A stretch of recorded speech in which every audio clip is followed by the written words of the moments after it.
हाँ जी बच्चों, देखिए आपका जो गणित प्रकाश का आज का चैप्टर है भिन्न, उसका आज हम सेकंड पार्ट कर रहे हैं। इसमें देखिए आपके पास में क्या है, पेज नंबर 156 है। 156 पर क्या है आपके पास में, भिन्नात्मक इकाइयों द्वारा मापना। ठीक है, अब देखिए उसी मापन को इन्होंने और अच्छे से एक्सप्लेन किया है कि कैसे आप नापेंगे भिन्नों को। ठीक है,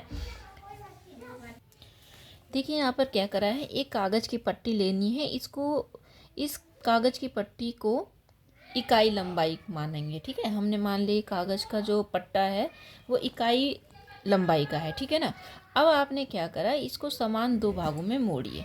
ठीक है, और फिर पट्टी को पुनः खोलिए। देखिए ये पट्टी है मान लीजिए। ठीक है, इसको इन्होंने कहा बराबर दो भागों में क्या कर दीजिए, बांट दीजिए। ठीक है, बांट दिया आपने और फिर आपने ऐसे खोल दिया तो आप क्या देख रहे हैं, पट्टी दो बराबर भागों में बट गई ना। अब देखिए इसे क्या बोल रहा है, तो पट्टी की लंबाई को एक इकाई मानते हुए मोड़े गए जो क्रीच है उस पर आपको क्या करनी है, निशान बना दिया आपने। ठीक है ना, चलो मैंने निशान बना दिया यहाँ पर आपको दिखाने के लिए। ये निशान बन गया आपका, थोड़ा सीधा निशान बना लेना। अब आपको बताना है कि ये जो दो भाग बने हैं इनकी आपको लंबाई बतानी। तो देखिए यहाँ पर एक पट्टी थी, उसके आपने कितने भाग किए हैं, दो भाग किए हैं। तो हर एक भाग क्या होगा, एक के दो भाग हुए तो ये भी 1/2 होगा और ये भी क्या होगा, 1/2 होगा। ठीक है, अब क्या बोलता है, पूर्व में मोड़ी गई पट्टी को यदि पुनः समान दो भागों में मोड़े। देखिए ये पहले आपने मोड़ रखी थी, अब इन्होंने कहा फिर से इसको दो भागों में क्या कर दीजिए, इस तरह से और फोल्ड कर दीजिए। ऐसे कर दिया आपने। करने के बाद जब आप इसे ओपन करेंगे, खोलेंगे, तो आपको देखिए दो भाग थे। अब यहाँ पे जहाँ पे निशान ये है उसमें से आप मिला लीजिए ऐसे, एक और एक यहाँ पर। तो यहाँ पर कितने बनेंगे आपके, देखिए 1 2 3 4 भाग बन गए। कितने भाग बन गए, 4। तो आपका हर एक भाग, क्योंकि एक ही पट्टी के 4 भाग करे ना आपने, तो 1/4 1/4 1/4 1/4 होगा। ठीक है, पट्टी को हमने 4 भागों में मोड़ा तो हमको पता है हर एक भाग 1/4 1/4 1/4 होगा। ठीक है ना। अब देखिए जरा इन्होंने क्या करा है, पूर्व में मोड़ी गई पट्टी को पुनः दो समान भागों में मोड़े, क्या आपको प्राप्त होगा। अब आप इसमें 4 भाग मिलेंगे, समान 4 भाग मिल गए। तो इन्होंने इसे क्या बोला, देखिए ये है 1/4, ये क्या है 1/4, और ये 1/4 1/4 कितने 1/4 है, 2।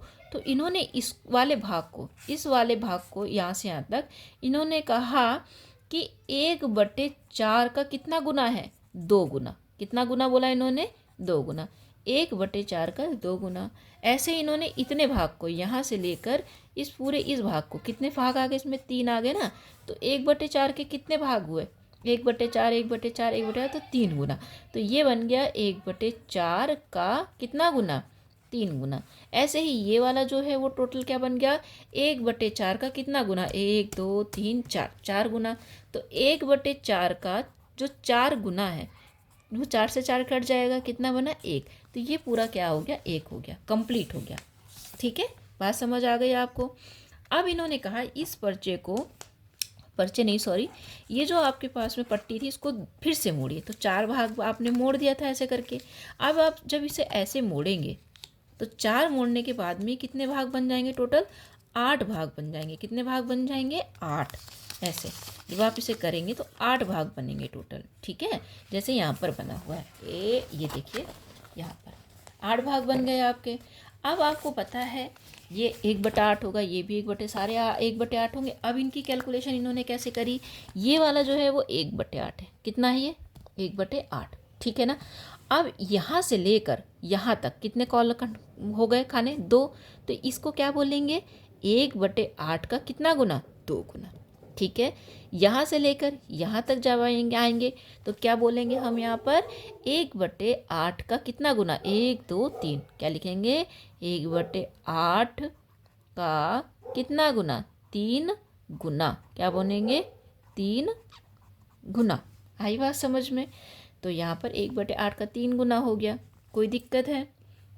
अब देखिए यहाँ पर एक और चीज़ समझिए, मैंने यहाँ पर आपको एक चीज़ नहीं बताई थी।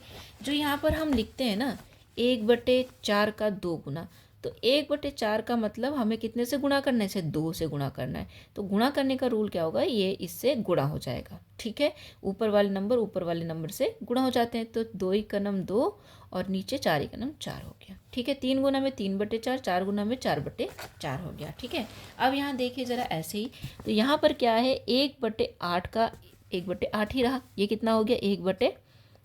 ठीक है, अब यहाँ से लेकर यहाँ तक कितने खाने आ गए, 2 खाने आ गए। तो 1/8 का कितना गुना हो गया, 2 गुना। तो ये बराबर क्या बन जाएगा, 2/8। ठीक है, अब यहाँ पर कितना है, 1/8 का कितना गुना, 3 गुना, जो कि क्या बन जाएगा 3/8। ठीक है, 1/4 का कितने कॉलम ले लिए इन्होंने, यहाँ तक ले लिया। 1/8 का 4 गुना, तो 1/8 का 4 गुना मतलब 4/8। अब इन्होंने कहाँ तक ले लिया, यहाँ तक ले लिया। तो कितने ले लिए, 1 2 3 4 5, 5 ले लिए। तो हम लिखेंगे 1/8 का कितना गुना, 5 गुना। तो कितना बन जाएगा 5/8। अब हमने एक कॉलम और ले लिया, अभी तक 5 लिए थे, अब 6 ले लिया। तो 1/8 का कितना गुना बन गया, 6 गुना, बराबर 6/8 बन गया। ठीक है, अब हमने एक और ले लिया, 7वां ले लिया।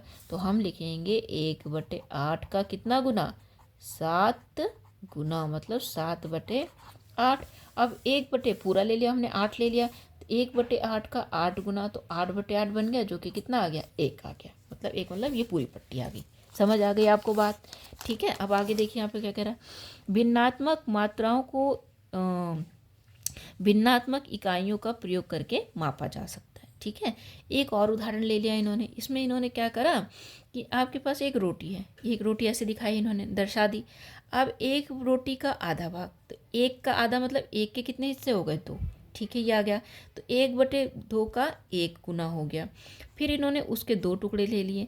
तो 1/2 का कितना गुना हो गया, 2 भाग लिया तो 2 गुना हो गया। ठीक है ना, 2 गुना। अच्छा, 1/2 का कितना गुना हो गया, 3 गुना।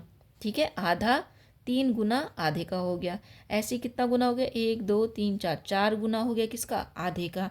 ऐसे 1 2 3 4 5, 5 गुना हो गया किसका, आधे का। ठीक है ना। अब एक और तरीके से लिखा है, ये भी ध्यान दो। 1/2, यहाँ पर कितने 1/2 हैं, 1/2, 1/2, 2 1/2 हो गए।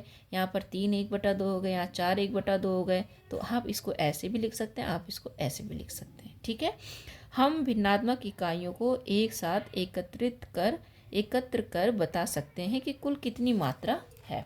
यहाँ तक समझ में आ गया आप लोगों को।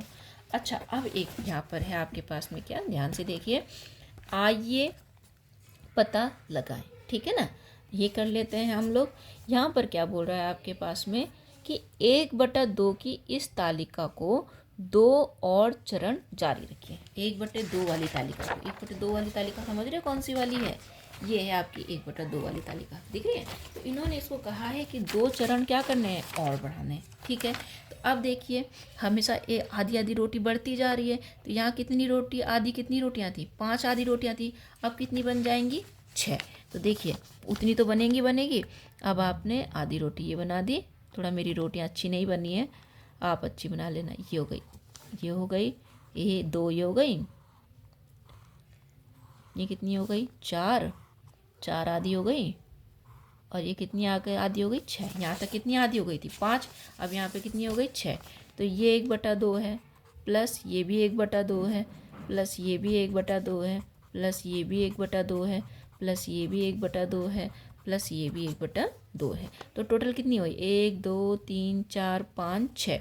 तो हम इसको क्या लिखेंगे, यहाँ लिखेंगे 6 गुना, क्या लिखेंगे, 6 गुना आधा। ठीक है ना, क्या लिखेंगे, 6 गुना आधा, मतलब कितने आधे हैं, 6 आधे हैं। ठीक है ना। अब इसके बाद एक और बताना है, इन्होंने कहा 2 आगे बढ़ाना ना, तो फिर से एक रोटी और बना लेना। एक रोटी ये बन गई, एक रोटी आपकी ये बन गई, एक मतलब आधी रोटी, आधी ये बन गई, आधी ये बन गई, आधी ये बन गई, आधी ये बन गई, और आधी ये बन गई। ठीक है ना। तो कितनी बार आधे हो गए, 1 बार, 2 बार, 3 बार, 4 बार, 5 बार, 6 बार, 7 बार, है ना। 1 2 3 4 5 6 7। तो इसको हम क्या लिखेंगे, 7 गुना आधा। क्या लिखेंगे, 7 गुना आधा। तो इन्होंने कहा था कि जो 1/2 वाली टेबल है उसे 2 आगे और बढ़ाइए, तो आपने बढ़ा लिया। आपको बात समझ आ गई। अच्छा, अब आपके पास क्या प्रश्न आ रहा है, क्या आप 1/4 के लिए समान तालिका बना सकते हैं? बिल्कुल बना सकते हैं जी। कैसे बनाएंगे, चलो वो देख लेते हैं। इसके लिए बनाना है 1/4 के लिए, ठीक है। तो देखिए आपके पास में दूसरा प्रश्न है, 1/4 के लिए तालिका बनानी है। 1/4 का मतलब आपको पता है चौथाई भाग, है ना। तो हमने एक रोटी का चौथाई भाग ले लिया, मान लो ये ले लिया, ये 1 हो गया, तो ये हो गया 1/4, ठीक है। तो 1 गुना कितने का, चौथाई, 1 गुना चौथाई, ठीक है। फिर अगला जो स्टेप होगा उसमें आधे कितने बनेंगे, 2 बनेंगे। मतलब कितना चौथाई बनेंगे, 2 चौथाई। तो ये आपका 2 चौथाई बन गया, ठीक है। तो ये हो गया 1/4 प्लस 1/4, और ये मिलके क्या बन गया बताओ, 2 गुना चौथाई। कितना गुना चौथाई, मतलब चौथाई का कितना गुना हो गया, 2 गुना चौथाई। आई बात समझ में। अच्छा, इसके बाद कितना बनेगा आपका, 3। गुड, 1 आप यही बोलते हैं, हमें पता है 2, और यहाँ पर आपने 3, ठीक है। तो यहाँ पर कितना हो गया, 1/3, 1/4 प्लस 1/4, कितने 1/4 है, 3 1/4 है। तो 3 गुना चौथाई। समझ में आ गया होगा आपको, ठीक है। अच्छा, इसके बाद जो अगली टेबल बनेगी उसमें कितने आएंगे, 4 के बाद कितने आएंगे, 5 आएंगे, सॉरी 4 आएंगे, अभी 4 आएंगे ना आपके पास। तो देखो 4 आने के लिए यहाँ पर एक ऐसा होगा, ठीक है। मैंने थोड़े अच्छे डायग्राम नहीं बन रहे हैं, आप बना लेना अपने अच्छे से, बराबर बराबर। मैं तो आपको समझाने के लिए थोड़ा कर रही हूँ यहाँ पर, ठीक है। कितने चौथाई हो गए, 4। तो 1/4 प्लस 1/4 प्लस 1/4 प्लस 1/4 बराबर 4 गुना चौथाई। तो आपको समझ में आ गए होंगे। आप चाहें तो इस तरह से आगे भी बढ़ा सकते हैं, 4 के बाद 5 चौथाई, 6 चौथाई, 7 चौथाई, इस तरह से आप इस दूसरे प्रश्न को हल कर सकते हैं, ठीक है। अगला यहाँ पर क्या कह रहा है, एक कागज़ की पट्टी की सहायता से 1/3 बनाइए, ठीक है। क्या आप इसे 1/6 बनाने में प्रयोग कर सकते हैं? बिल्कुल कर सकते हैं। देखिए कैसे, एक पट्टी लेते हैं हम लोग कागज़ की, ठीक है। 1 मिनट, मैं पट्टी लेती हूँ ज़रा, एक कागज़ को थोड़ा मैं फाड़ लेती हूँ। मेरे पास एक कागज़ है, ठीक है। इन्होंने कहा इसको कितना बनाना है, 1/3 बनाना है। तो इस कागज़ की पट्टी को हमें बराबर 3 भागों में फोल्ड करना है। कितने भागों में फोल्ड करना है, बराबर 3 भागों में, ठीक है। तो हम इस कागज़ को इस तरह से फोल्ड करते हैं कि ये बराबर बराबर 3 भाग बन जाए। ये देखिए, ये कागज़ की पट्टी मैंने फोल्ड कर ली, अब ये बराबर के 3 भाग बन चुके हैं, ठीक है। ये देखिए बन गए 3 भाग। निशान लगा के दिखाती हूँ मैं आपको। एक निशान मेरा ये आया है और एक निशान मेरा ये आया है। तो देखिए 3 भाग, एक भाग ये हो गया, एक भाग ये हो गया, एक भाग ये हो गया, ठीक है। अब क्या कह रहा था कि इसको आप 1/6 बनाने में प्रयोग कर सकते हैं। देखिए ये सारा, ये 1/3 है, ये भी 1/3 है, ये भी 1/3 है। अब इसे 1/6 बनाना है। 1/6 बनाने के लिए आप इसको क्या करिए, ऐसे करके एक फोल्ड और कर दीजिए, ठीक है। एक फोल्ड और करने के बाद में अब जब आप इसे खोलेंगे तो देखिए कितने फोल्ड बन जाएंगे यहाँ पर, ठीक है।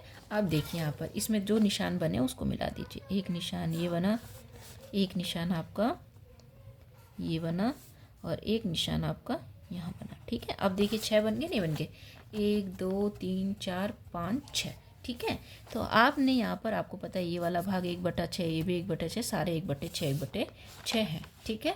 तो आपने क्या करा, एक पट्टी से आपने पहले 1/3 बनाया और अब 1/6 बना दिया, ठीक है। आपको समझ में आ गया होगा, ठीक। अच्छा, अब चौथा सवाल देखते हैं। चौथे सवाल में देखिए क्या कह रहा है, एक चित्र बनाएं और उपरोक्त के अनुसार योग कथन लिखिए, ठीक है ना।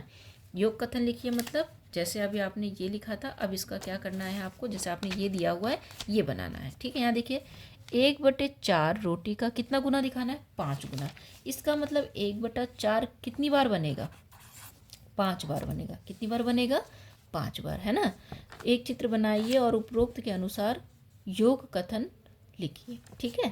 तो देखिए कितनी रोटी यहाँ पर, 1/4 रोटी है, और कितनी 1/4 रोटियाँ हैं, 5। तो 1 2 3, अच्छे से बनाएंगे, 3 4 और प्लस एक और, है ना, ऐसे बन गई। कितनी बनानी थी? 1/4 रोटी का कितना गुना? 5। अब देखिए ये भी 1/4, ये भी 1/4, ये भी 1/4, ये 1/4, 1/4, 1/4, ये भी 1/4, ये भी 1/4। तो कितने 1/4 हो गए? तो 1/5 गुना बन गया कितने का? चौथाई का। बोलो बात समझ आ गई? इन्होंने यही बात बोली थी कि 1/4 रोटी का 5 गुना, तो 1/4 रोटी का कितना गुना बन गया? 5 गुना बन गया। बोलो समझ में आ गया? नहीं आया? आ गया होगा, ठीक है ना। अच्छा, अगला क्या बोला? 1/4 रोटी का कितना गुना बनाना है? 9 गुना। तो इसका मतलब 1/4 वाले कितने चित्र बनेंगे? 9 बनेंगे। कितने बनेंगे? 9। 1 और यहाँ पर 2 3 4, अच्छे से बना लेना आप, 5 6 7 8 और 9। इस तरह से 9। तो अब ये देखिए कितना है, सारे के सारे कितने? 1/4, 1 2 3 4 5 6 7 8 9। 1/4 प्लस 1/4 प्लस 1/4 कितनी बार? 9 बार। कितनी बार? 9 बार, है ना। ये बन गया आपका 1 2 3 4 5 6 7, यहाँ पर भी 1/4 और प्लस 8, 9 हो गए। 1 2 3 4 5 6 7 8 9। तो बन गया आपका क्या? 1/4 का 9 गुना। बोलो समझ आ गया? चित्र की सहायता से आपने बना दिया। अच्छा, अब देखिए अगला सवाल, ठीक है, आसान सवाल है। प्रत्येक भिन्नात्मक इकाई का सही चित्र के साथ जोड़ा बनाइए, ठीक है।